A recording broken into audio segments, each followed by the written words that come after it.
Halo guys, balik lagi sama gue Sun Zulfikar. Ya, akhirnya iOS 17.4.1 resmi dirilis sama Apple, tepatnya dini hari ini ya, atau malam tadi. Kira-kira apakah ada perbaikan atau ada tambahan fitur? Buat lo semua, nonton dulu baru update. Jadi, simak video ini nggak selesai, langsung aja check this out.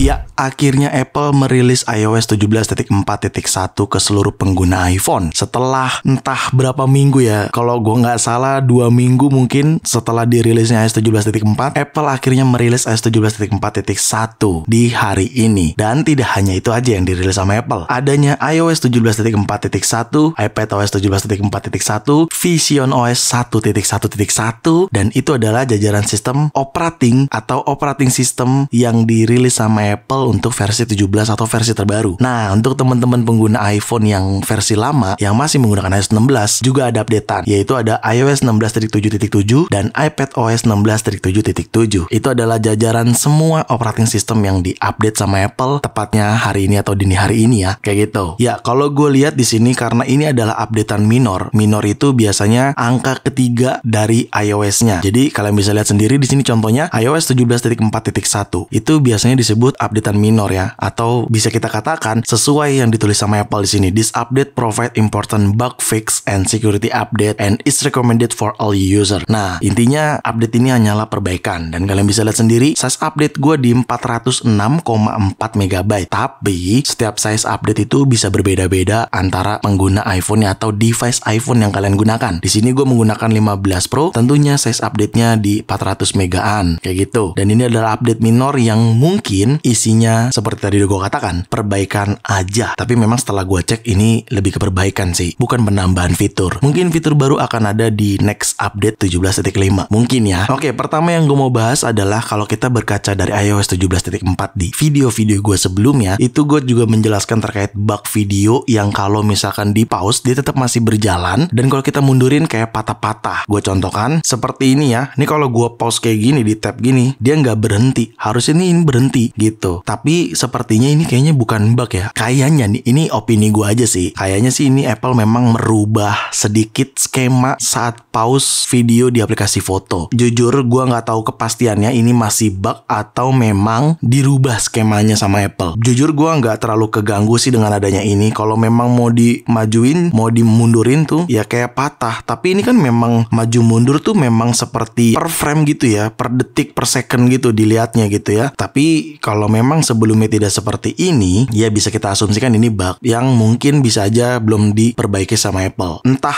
memang nggak ke-notice sama pihak Apple, atau memang belum ada yang buat laporan ke pihak Apple, makanya Apple belum memperbaiki ini, ya gue juga nggak tahu. Tapi ya kita lihat nanti di 3 hari atau 1 minggu yang akan datang, atau di next update-nya ya. Cuman kalau menurut gue ini, menurut gue aja sih, opini gue ini kayaknya berubah skema deh. Tuh, jadi kalau dimundurin tuh terkesan patah gitu, tapi ini kayak frame per frame gitu loh. Bukan patah, tapi ini frame per frame tuh. Dan kalau misalkan gue play di pause kayak gini, ini kan nggak di pause, tapi kalau gue tap harus kan nge-pause. Nah, ini tuh nggak ke pause. Bisa aja ini Apple merubah skemanya gitu ya. Padahal memang ini seperti ini, bukan bug. Tapi yang nggak ada yang tahu. Kita lihat nanti di next update-nya. Oke, lanjut kalau bug WhatsApp dan lainnya, menurut gue sih itu dari pihak WhatsApp-nya ya. Karena memang gue mau ngasih tahu juga di sini, setelah update iOS, tolong teman-teman juga biasakan update aplikasi pihak ketiganya. Contoh kayak WhatsApp, Instagram dan lainnya itu diupdate juga. Di mana update-nya? Di App Store. Jadi kalian tinggal buka App Store, terus kalian buka profil kanan atas. Setelah itu menunya di refresh aja, maka akan ada updatean seperti ini. Kalian tinggal update aja gitu. Biasanya aplikasi-aplikasi pihak ketiga yang seperti Google Drive, Pinterest dan lain ini perlu penyesuaian lagi dengan updatean iOS terbaru kayak gitu. Lalu jangan lupa juga untuk force restart iPhone-nya ketika habis update iOS. Caranya tekan volume atas, volume bawah, dilanjut tekan tombol power hingga muncul logo Apple lalu dilepas. Seperti itu. Oke, balik lagi kalau untuk bug aplikasi WhatsApp dan lainnya itu sepertinya dari pihak WhatsApp-nya. Dan sejauh ini bug WhatsApp terkait save foto juga udah selesai sih gitu. Kalau misalkan audio nggak keluar pada saat WhatsApp status, ya bisa aja itu masih perbaikan dari pihak WhatsApp-nya ya. Tapi itu bukan dari iOS-nya kayak gitu. Lanjut suara keyboard. Suara keyboard sejauh ini di iPhone gue udah better, atau bisa dikatakan udah lebih baik, atau bisa dikatakan udah nggak ada masalah gitu ya. Ini gue contohkan ya. Gue ngetik di sini di WhatsApp.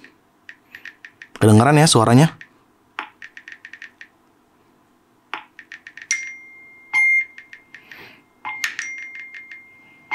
Tuh. Gimana? Normal kan? Tuh.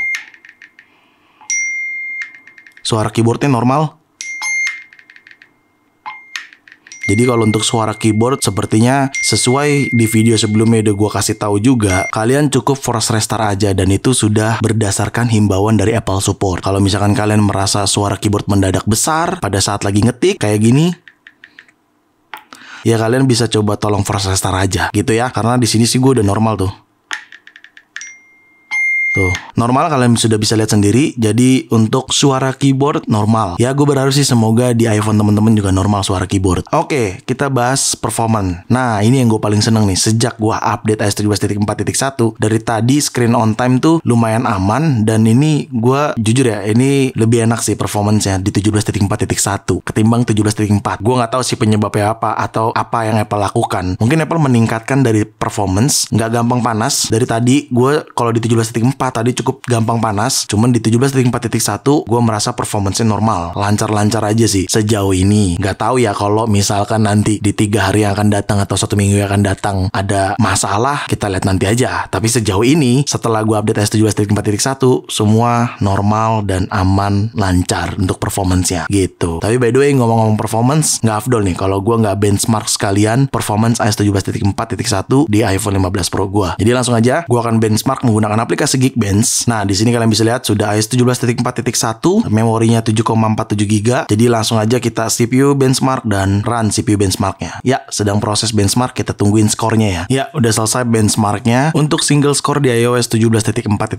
ada di 2964 dan multicore-nya di 7133. Sedikit ada perbedaan dengan 17.4 di mana single score 17.4 di 2949 ya, tentunya di bawah sedikit daripada single score iOS 17.4.1 dan multicore-nya justru iOS 17.4.1 cukup lumayan di bawah iOS 17.4 di mana iOS 17.4 ada di 7311. Tapi menurut gua itu hanya skor angka aja lah ya. Yang penting experience saat kita gunakan iPhone ini secara daily-nya baik-baik aja sih performance-nya. Ya gue berharap untuk performance di iPhone teman-teman semua juga baik-baik aja, baik di iPhone apapun ya yang sudah mendukung iOS 17 harusnya aman-aman aja, mulai dari performance, suhu, bug, dan lain sebagainya. Semoga aman-aman aja. Karena yang terjadi di iPhone 15 Pro gue sih baik-baik aja sih untuk iOS 17.4.1 ini gitu. Oke, sekarang kita bahas baterai. Ya seperti tadi udah gue mention di awal, gue ngerasa justru performance iOS 17.4.1 ini terkhusus ya untuk baterai jauh lebih baik sih daripada 17.4. Tapi kadang kan beda pemakaian, beda perangkat device atau beda iPhone-nya bisa jadi tolak ukur juga. Karena kita nggak bisa generalisasi nih pemakaian gua sama kalian, bisa jadi kan berbeda tuh. Nah, tapi sejauh ini yang gua rasakan sih baik-baik aja ya untuk baterainya. Kalau kita cek ke activity baterai yang ada pada iPhone 15 Pro gua untuk iOS 17.4.1, kita cek di sini. Lalu gua pergi ke baterai. Ya kalian bisa lihat di sini tuh ya. Tadi sempat charger terus cabut, charger terus cabut lagi. Ya intinya nggak sampai 80% atau bahkan di atas 80%. Kalian bisa lihat sendiri last chargernya di 76% cuy. Ya memang pemakaian gua akhir-akhir ini lagi padet, jadi butuh yang cepet. Akhirnya terjadi seperti ini, ya nggak apa-apa juga sih menurut gua. Yang penting saat gua gunakan baik-baik aja sih iPhone-nya gitu. Nah di sini gua mau ngasih tahu sedikit kalau baterai health gue udah turun. Cuman baterai health turun ini sebelum update iOS. Jadi kita juga nggak bisa prediksi sih kalau misalkan update iOS itu penyebab dari baterai health turun. Enggak juga. Di sini screenshotnya kalian bisa lihat itu baterai health gue sudah turun. Itu per tanggal 14 Maret lalu. Dimana sekarang sudah tanggal 22 Maret, baterai health gue masih di 97%. Jadi bisa kita asumsikan baterai health gue turun ini bukan dikarenakan update iOS 17.4.1, tapi sudah turun baterai health-nya sebelum update gitu. Dan justru pas abis update ini malah nggak ada penurunan baterai health gitu kan, masih sama seperti tanggal 14 Maret lalu gitu. Tapi gue ingetin sih untuk teman-teman yang masih khawatir dengan baterai health turun, saran gue dikurang-kurangin deh, karena nggak sehat juga buat diri kalian. Baterai health itu pasti akan turun soalnya cuy. Jadi nggak bisa kita hiraukan juga gitu kan. Kalau baterai health memang pasti akan turun gitu. Yang penting kalian gunakan sudah semaksimal mungkin, sebaik mungkin lah, mulai dari adapter, kabel, pemakaian. Itu aja udah cukup sih, karena pasti akan turun baterai health itu. Tapi intinya untuk performance baterai di iOS 17.4.1 ini semua baik-baik aja untuk saat ini ya gue bicaranya. Tapi gue nggak tahu apakah nanti pada saat 3 hari kemudian atau 7 hari kemudian baterainya performance-nya jadi kurang baik, ya nanti akan gue buatin video lagi. Cuman sejauh ini sih baterai di iOS 17.4.1 so far baik-baik aja. Menurut gue sih masih normal, nggak terlalu boros dan masih aman lah gitu. Ya gue rasa itu aja ya update iOS 17.4.1 terjawab sudah. Tidak adanya fitur baru, hanya perbaikan saja. Dan buat teman-teman yang masih ragu belum update atau belum ingin update, nggak apa-apa juga, itu hak kalian. Tapi kalau gue pribadi menyarankan baiknya update iOS aja, karena biasanya kalau nggak update ada aja tuh bug di iOS sebelumnya, seperti itu. Jadi mungkin segitu aja video gue kali ini. Semoga sangat bermanfaat buat teman-teman semua. Jangan lupa untuk like video ini, share video ini ke sosial media kalian, ke grup WhatsApp, ke grup TikTok, ke grup apapun deh. Kalian share aja sebanyak-banyaknya dan pastikan kalian mendukung channel ini dengan cara mensubscribe channel ini. So, see you next video.